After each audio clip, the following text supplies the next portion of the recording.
In this video I'm going to show you how to install and run all of the mods that we use on our Interlegion servers. If you haven't downloaded them already, please go to our website www.interlegion.com, go under Toolbox, and in here you'll find our downloads page.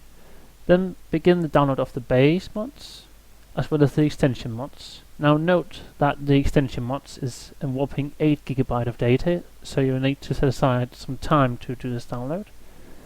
The base mods contains all of the necessary mods that we always use when we play, and the extension mods contains more special mods that we use occasionally when we have a specific theme running or something like that.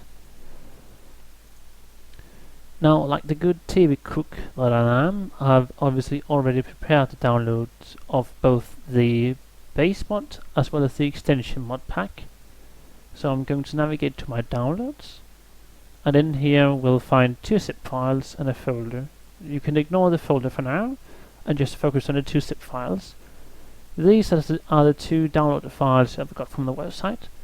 To extract the content from a zip folder, simply right click on it and press the extract all button, then press extract, and in a few seconds Windows will have finished unpacking all the files and will display the unpacked material for us in a new window as seen here. Now we're going to go through the base mods installation first, as it is the most complex part of this installation, and in this folder we're going to find 3 folders: an Arma 3 root folder, a base mod version 1.0 folder, as well as a TeamSpeak 3 client folder, as well as a text document explaining how to install these folders. Now I'm obviously going to show that, so you do not need to worry too much about this document. So let's start from the top and go down. The Arma 3 root folder has to be installed in the Arma 3 root, so that is the location where your Arma 3 game is saved. Now, per default, you will find your Arma 3 game under the C drive, Program Files 86, Steam, Steam Maps, Common, and then you should see a folder here named Arma 3. Now, I have my Arma 3 game installed on a different drive, the D drive, so I'm just quickly going to navigate here. Same procedure as before: Steam, Steam Maps, Common, and Arma 3. Now, then we're going to extract the content of the Arma 3 root folder. So, as I did here, just into the folder and copy the content by dragging and dropping. Now, I do already have a folder here, so I'm just going to replace the destination. It should not matter at all. Okay, that's the first step.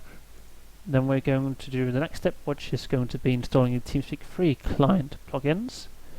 Now, to do this, we first need to navigate to our TeamSpeak 3 folder. You can, per default, find this under the C drive, under Program Files, and then you should find something called TeamSpeak 3 Client right here. Now, if we look inside this folder, you will find a folder named Plugins. Simply drag and drop this into your TeamSpeak 3 Client folder, as so. Now, Windows is going to ask for administration permission to do this, and that is because TeamSpeak 3 is located under Program Files, and normally you would not want to drag and drop files in here, but we are going to install a plugin, so that is going to be perfectly fine. So we're going to check this box and press continue. Okay, then we're going to start TeamSpeak 3, like so.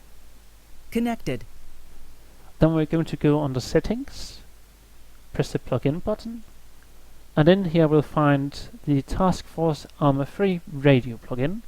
Now simply check the box and press Reload All.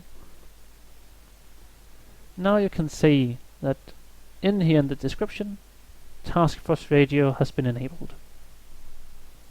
That was that. That's the second step. Disconnected. Now let's go back to the base mod installation folder and let's do the third and final step, which is the installation of the base mods.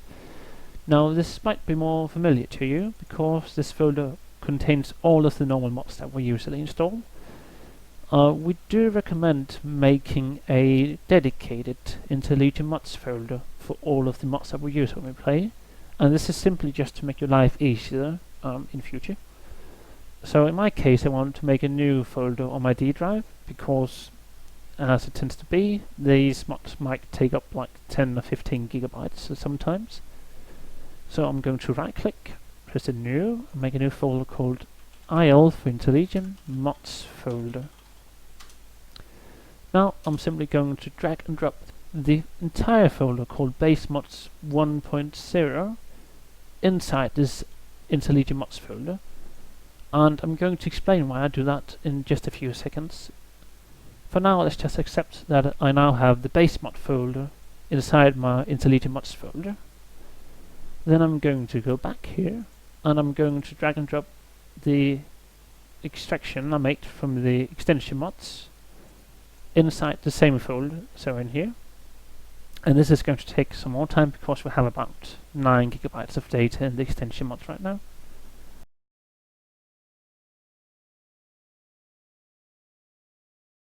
And now that that has finished, we're going to launch our free client so that we can add all of these mods to our game.